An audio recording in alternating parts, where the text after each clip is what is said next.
Dans le prochain épisode de Demain nous appartient. Tandis que Laetitia empoisonne Jaya, Adrien a pris sa décision. En parallèle, William reprend espoir. Attention, les paragraphes qui suivent contiennent des spoilers sur l'épisode de Demain nous appartient diffusé lundi soir sur TF1. Si vous ne voulez rien savoir, ne lisez pas ce qui suit. Lundi 20 septembre dans Demain nous appartient. Laetitia empoisonne Jaya très affectée par la mort de Clément. Jaya rêve de lui. Quand elle lui dit qu'elle aimerait qu'il soit encore présent, le jeune homme la rassure puis promet qu'ils seront bientôt réunis. À son réveil, l'adolescente est encore un peu fatiguée mais va beaucoup mieux.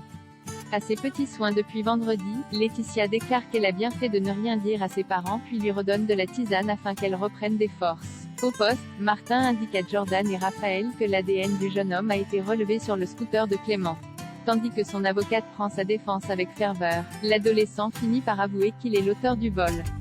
Certain que la police allait le suspecter du meurtre de son camarade, il raconte qu'il a préféré s'en débarrasser.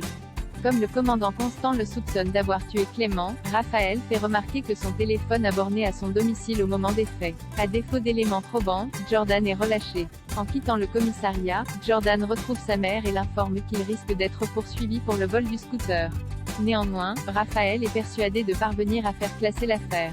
Pour ce faire, elle vérifie qu'Audrey s'est débarrassée de la drogue et de l'argent puis promet de tout mettre en œuvre pour que la police laisse Jordan tranquille. Par la suite, Jordan se rend en cours pour montrer à ses camarades que la police l'a relâché.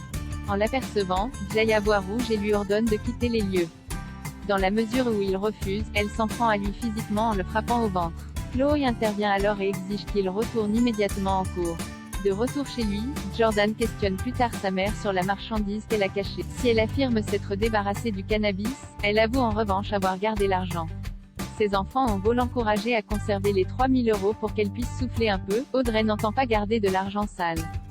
En fin de journée, Laetitia profite que Jaya soit sous la douche pour écraser des médicaments qu'elle s'empresse de mettre dans une gélule de spiruline. Juste derrière elle, Angie la voit faire.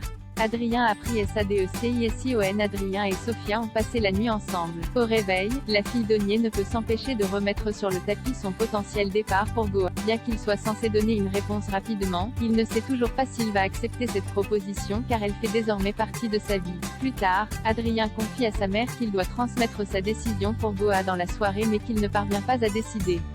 Même s'il n'a aucune envie de laisser Sophia seule, il commence toutefois à en avoir assez de cette. D'après ses propos, Alma comprend qu'il a tranché.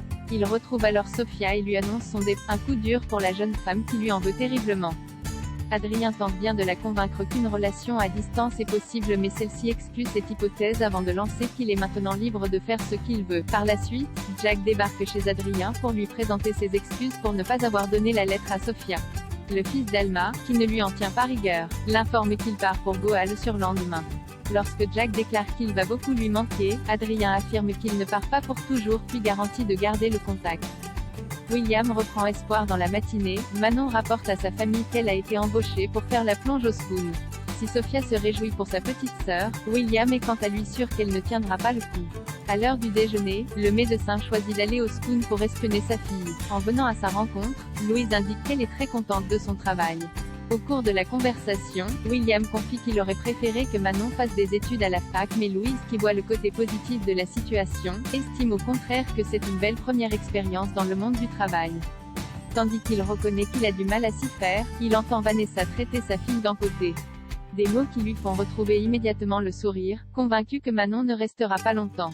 Plus tard, Louise panique parce qu'elle a reçu des escalopes à la place des filets de bœuf qu'elle avait commandés, craignant que Vanessa quitte les cuisines pour cette erreur. C'est Manon, qui a des rapports plus apaisés avec la chef, qui se charge d'annoncer la mauvaise nouvelle.